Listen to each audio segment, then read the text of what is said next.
బాధితులకు ప్రభుత్వం స్థలాల పట్టాలతో పాటు ఇందిరమ్మ ఇళ్లు మంజూరు చేసింది. వెలుగుమట్ల రెవెన్యూ పరిధిలోని సర్వే నంబర్ 148, 149లో దాదాపు 9 ఎకరాల్లో ఒక్కొక్కరికి 75 గజాల చొప్పున స్థలాలు కేటాయించింది. ప్రభుత్వానికి 311 మంది లబ్ధిదారులు కృతజ్ఞతలు తెలిపారు. మరింత సమాచారాన్ని మా ప్రతినిధి భాస్కర్ అందిస్తారు.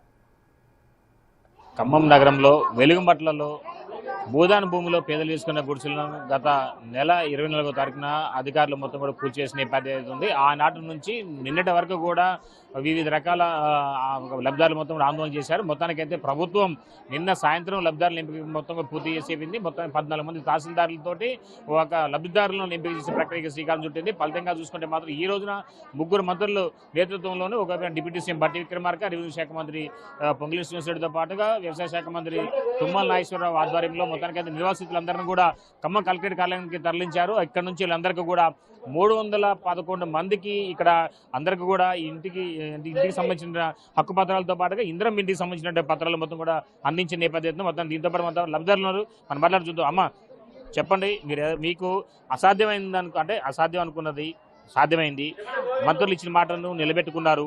మీకు ఇప్పుడు ఇంటికి సంబంధించిన పట్టాలు ఇచ్చారు కదా, ఎలా ఉంది, మీకు ఏం చెప్పారు? చాలా సంతోషం. బండారు పద్మ, నాకు చాలా సంతోషంగా ఉందండి. పట్టాలు ఇచ్చారు మాకు. అక్కడ రావని చాలా మంది కూడా పందాలు కాశారు, షాబ్బీలు చేశారు. అయినా కూడా మేమున్న ఇళ్ళు మాకే ఇస్తామని వారు నిరూపించుకున్నారు. మాకు చాలా సంతోషంగా ఉంది. వాళ్ళకి మేము చాలా రుణపడి ఉంటాం.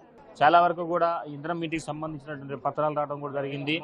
అయితే ఈ ఇందిరమ్మ ఇళ్లకు సంబంధించి అనేక మందికి అనేక రకాల అపోహాలు ఉన్నాయి. ఈ అసలు ఆ భూదాన భూములు ఉన్నటువంటి పేదలందరినీ కూడా వాళ్ళకు వేరే ప్రదేశం తరలిస్తున్నారని చెప్పడం, దాంతోపాటు చూసుకుంటే మాత్రం చాలా వరకు కూడా వాళ్ళకు అసలు రాదు అని చెప్పి అన్నారు. చివరకు మంత్రులు అనుకున్నదే తడువుగా అదే ప్రాంతంలో ఎక్కడైతే ఇల్లు కూల్చేశారు అక్కడే ఇల్లు వాళ్ళకి స్థలాలు ఇవ్వడం కూడా జరిగింది. ఇంటికి పట్టాలు కూడా ఇచ్చారు. మనం మాట్లాడుతున్నాం. అమ్మ, మీకు ఇందిరమ్మ ఇంటికి సంబంధించిన పట్టాలు ఇచ్చారు, ఎలా ఉంది ఇదంతా? చాలా సంతోషంగా ఉందండి. ముందు నిన్నటి వరకు కూడా అంత కన్ఫ్యూజ్ ఉంది. అవును, నిన్నటి వరకు కన్ఫ్యూజ్గా ఉంది. మాకు వస్తాయా రాదా అనే భయం ఉండేది.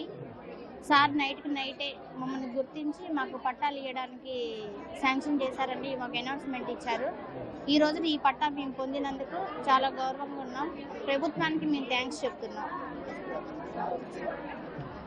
మరోవైపు చూసుకోవచ్చు, ఇక్కడ ఉన్నటువంటి బాధితులు చాలా వరకు కూడా చంటి పిల్లల కాంచి మొదలుపెట్టి పెద్దవాళ్ళ వరకు మీకు ఇచ్చారు కదమ్మా, ఎట్లా ఉంది, ఏమన్నా మీకు ఏమని చెప్పారు? మీకు ఫస్ట్ ఇది ఇచ్చే ముందు ఇల్లు కట్టుకోవాలన్నారు.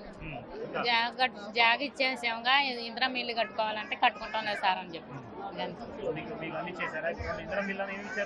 ఇందిరమ్మ ఇల్లు అని జాగ 75 గజాలు. సంతోషంగా ఉంది. చంటి పిల్లలతో సహా అక్కడ అంటే నివాసితులు అయిపోయి ఉన్నారు.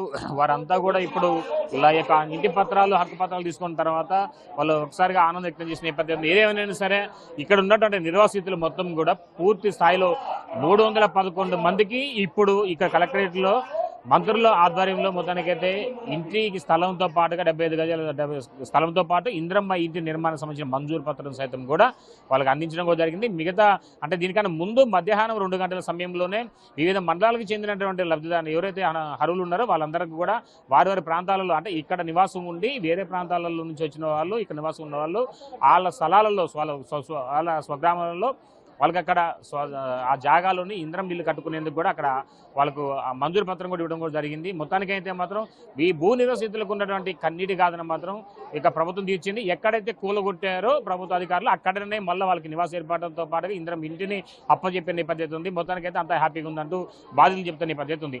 ఇది కొంత తాజా పరిస్థితి. సంపత్తో భాస్కర్, బిగ్ టీవీ.